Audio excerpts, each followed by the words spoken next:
When you open Bonnie, you're going to notice a new menu up here where you can show Bonnie, quit Bonnie, but you can also activate Bonnie with the keyboard shortcut, Command-Shift-B.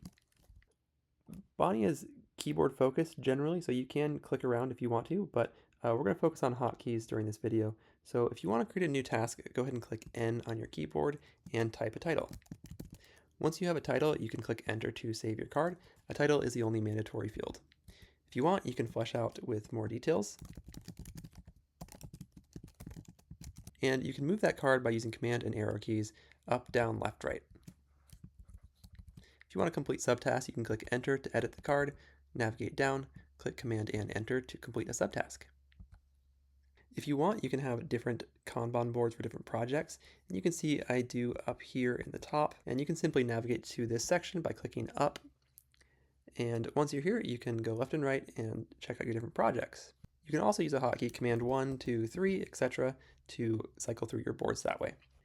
If you use the arrow keys and you go all the way to the left of the screen and you go one more time, you're going to activate this action shelf here. And here we have a number of commands that you might find useful. Each of these commands also has a hotkey that you'll notice on the right. I'll go ahead and open the settings menu.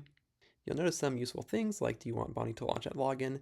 What hotkey do you want to activate Bonnie? What size do you want Bonnie to be? What color do you want Bonnie to be? Keyboard shortcuts and things like that.